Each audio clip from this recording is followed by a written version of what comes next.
Senator McKenzie. Thank you very much. Thank you very much, ARTC. Great to see you all again. As Senator for the great state of Victoria and a resident of northeastern Victoria, I've got a series of questions around the North East Rail Alliance engagement with the ARTC, specifically around Euroa, Benalla and Glenrowan issues. I think Senator Chisholm's already canvassed some of the concerns around consultation. I've heard from these community groups over a long period of time, and ARTC has not been up to scratch in terms of its consultation. And just reading an article from the Border Mail on the 21st of the 5th, I mean, we've got people saying that the ARTC had, up to date, not engaged with the communities in good faith. I need some reassurance of how my communities can perceive your consultation as not in good faith. So what led us to that statement, and then what changes you've made internally to ensure that my communities feel you are engaging in good faith around quite significant developments. Thank you, Senator.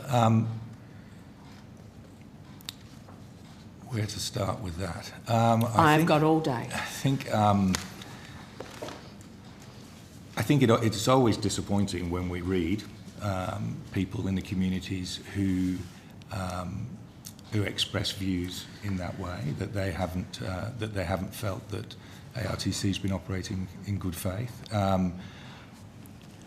From the word go, I think the original concept of upgrading the line in northeast Victoria, there was an outline program that included various improvements at 12 or 13, I think it's 12 different locations, and there was a base idea about what was going to be done in each one of those 12 locations. How did we come up with those 12 base ideas? Well, basically through the original design, at each of the locations where it wasn't possible for a double stack train to go through because of height or clearance issues, an assessment of what it would take to enable that was done, and a design was put in place. Just on that. Yeah. So no consultation would have been done at that point with anyone in the community? This is an engineering decision. I mean, at this point, we're probably talking about, I couldn't say for exact, but we're probably talking 7 or 8 years ago. No, I know that. Yeah. So you're saying, Benalla, we can't get it through. What are we going to do? We didn't have 3 different options. We just went with a massive overpass. Well, I think in the case of Benalla, for example, there's already a bridge. Yes, I grew up there. I'm a proud graduate of Benalla East Primary. Right, and so the basic design said, well, we can't fit a double stack train through there.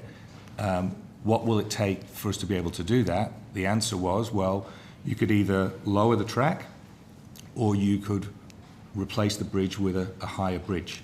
And I can't recall exactly why lowering the track wasn't... On notice, provide me why. Yep. But it was,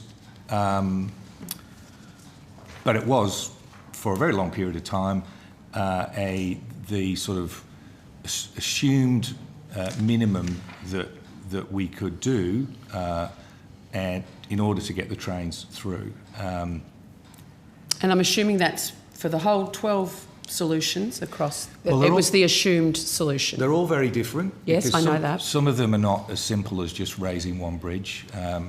Many of them are much more complicated than that, like at Wangaratta. The more complication, obviously more cost. Yep. So if you take the case of Benalla, I certainly became aware of community sentiment in Benalla not long after I started, a year ago. Unfortunately, due to COVID, it wasn't possible to visit. when I did earlier this year, I met members of the Benalla working group. I went to the station. I met the station master, who showed me his preferred plans for Benalla. Was that the first time you were aware that there were concerns with the assumed design? No, I was aware option? I became aware of that probably late last year. I mean, sort of, I'm thinking, I can't remember exactly, but about September, October, and I had 2 trips planned, both of which had to get cancelled. And then COVID, yep. Yeah, so when I finally got there and talked to our team about what we were doing and what we were... What were they doing? Well, Because I realise you've only been here X amount of time, but when I read in my local paper that the ARTC has not consulted in good faith for a long period of time, these assumed options have been on the table, as you say, 7 or 8 years. So You conducted a review, so you know something's wrong. So I want to know what led to not just public saying not in good faith, you yourself as an organisation have recognised you weren't engaging in consultation in good faith. Well, I think at Benalla, I wouldn't go so far as to say that. I mean, we had the Benalla working group that was... Well, what about the North East Rail Alliance? The whole lot, like it's not just Benalla, there's Euroa, there's, there's issues, Glenrowan, right along this. Yes, and I think in those different communities, we've consulted over a long period of time in different ways. Some of that consultation undoubtedly has been very successful. Other areas, particularly where people have got strong views about one solution or another, often people will say they have not been consulted with, and that may be the case. I would also argue from time to time people want you to take a certain point of view, which is their view, and that's the case in Euroa. I'm very aware of that. Yeah. But my question to you, Mr. Campbell, is it sounds like you're actually blaming the local residents. No, not at all. I think Are you going to take any responsibility for the fact it's not just the disgruntled, we want an overpass or an underpass or we want a roundabout or, saying you consulted poorly and they feel dictated to rather than actually brought on a journey and listened to, because sometimes their ideas might actually be better because local knowledge often is. Are you honestly not taking any responsibility as an organisation for this, what is quite a common assessment of how you engage with communities? I think we take full responsibility. I mean, at the end of the day, we're here to deliver the Inland Rail program. It's not the only reason why we're here, but we're here to deliver the Inland Rail program. We are trying to deliver it on time and on budget, and we have to make decisions along the way in consultation with the asset owners and the community. And I think what we need to do when we get feedback that says people are not feeling consulted is to consult more and to talk more and to understand why they feel that way. And I would like to think that's what we're doing. Okay, so That's you've why changed how you're engaging. Well, has anything changed? That's the question, I guess. Well, I think if you take the North East Victorian community, I visited, I listened. I'm going again in 2 weeks, and I will meet various people and listen again and see. I'm looking forward to going back to meet the same people I met before to understand whether they feel like we're making progress. Yeah. So Mayor Danny Claridge, who I met last week on a variety of issues, but also he's very passionate about this, Mayor of Benalla, said there's virtually no support for an overpass or an underpass and looking forward to a realignment of the track, which would then allow the station to become part of the town again. I mean, is that something that the ARTC is now examining rather than just the assumed design? Yes. Been on the table for 7 years? Yeah, and I mentioned that when I met Danny earlier this year, I think it was February. I also made the same comments, I think, at estimates in March and again at the Senate inquiry when we were in Victoria. Yep, I've got that Hansard. So during that, you did actually outline how many consultations I think, conducted 124 community consultation sessions, 2,800 face-to-face briefings and 28 industry briefings. Now, this was in the context of Victoria. My question is, were they specifically in Victorian communities, or are they related to the whole inland project as a total? Is that over a certain period of time? This is the evidence that was provided to this committee on Thursday, the 22nd of April. Does it say in a particular year? Or? In Victoria specifically, I visited some of the communities. Our team's been working with communities along the alignment since 2018. I quote, they've conducted 124 community consultation sessions, 2,800. Is that specifically in Victoria? Specific to Victoria, yes. Yeah. Okay, thank you.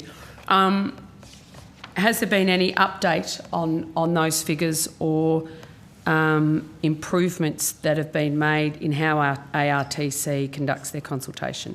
Sort of an expansion, I think, of Senator Chisholm's earlier question. Senator, we can provide an update. I don't have one with me, although recently, for example, we had a meeting with the Glenrowan improvers on the 11th of May. The Benalla working group met on the 3rd of May. We had community information session at Glenrowan on the 11th of May, and we've had 3 Euroa stakeholder group meetings, which is, again, between Strathbogie Council, Victorian Department of Transport and ARTC. The reason why we haven't yet recommenced community consultation in Euroa is because we, the Council and Department of Transport in Victoria, feel like we need to do some tripartite work before, which will include coming up with a strategy, a joint strategy between the 3 of us, but particularly with ourselves and the Council, about how we will, due to the, if you want to call it, the failure of the Euroa working group to be functional, we now, rather than just start another Euroa working group, we're standing back and saying, okay, that worked for a while, but it wasn't working, and so how best now to liaise with a community who is very polarised about what the solution should be in their community. Okay, I'll love an update next time. On notice, because I know it's quite a miracle how ahead RAT is at the moment. So which communities in Victoria did you specifically consult with? So when we talk about 2,800 face-to-face briefings, is that individual meetings, or have you just added up the faces that are in all the rooms? I want to know whether they're in Melbourne and Geelong, Bendigo, or were they actually situated in communities so people could actually attend? And I'm happy for you to give that on notice. I just need to understand who waived the requirement for an environmental offset statement. So again, in Victoria, we're talking about an EES. Yes. Yes. So that is a Victorian government process. So So sorry, you're telling me the state Labor government waived the requirement for an environmental offset statement? Well, yes. Right. If you want to it's say, okay to be frank in these sessions, Mr. Campbell. Yeah, we put forward that was infectious in this debate. we put forward the project to the Victorian government, and they assessed the project as not requiring an environmental effects statement. Right. And so we now are going through the process that's the Victorian process. Did the ARTC support this decision? Well, I don't think we either supported or didn't support it. That was just we applied and we were told that one wasn't required, and then. What about other states you're operating in? Did they require environmental effects statements? Queensland, New South Wales? Across the alignment, we apply for certain planning approvals, and the state regulator tells us what we're going to get. Yeah, absolutely. So, really. what did the other states say? It has happened in other states. We right, have so in Queensland. the Queensland Labor government required an environmental effects statement? On most of the projects, yes. On one of the projects, no. Okay. On notice, which project knows? K to ARB, Sorry? Kangaroo to Acacia Ridge. Okay, thank you. Yep. Do you know why? A lot of these decisions are made on the scale of the project. We tend to replicate the more stringent process anyhow, even if the regulator tells you you don't have to do it. So like in Brisbane in the K to ARB, we're going to emanate the EIS process. We're going to do everything we would have done under the EIS. They're not going to call it an EIS or a coordinated project, but we're going to replicate it all, okay? So, but they call it a different process. But they've got a problem with the Acacia Ridge section. Sorry? They've got a problem with the Acacia Ridge section, did They you don't say? have a problem with it. It's just such a small project. Some of these are scale. You know, Okay. I And New think South Wales governments, did they require? New South Wales, most of the greenfields were certainly coordinated projects, and depending on the size of the brownfield, the existing ones, once again, when they get small, they don't make it a coordinated project because it's a lot of work on the state, so they say, no, you do it on your own. So when they say you do it on your own, we replicate the more stringent. And so Victoria said for the whole track, So, do it on your own.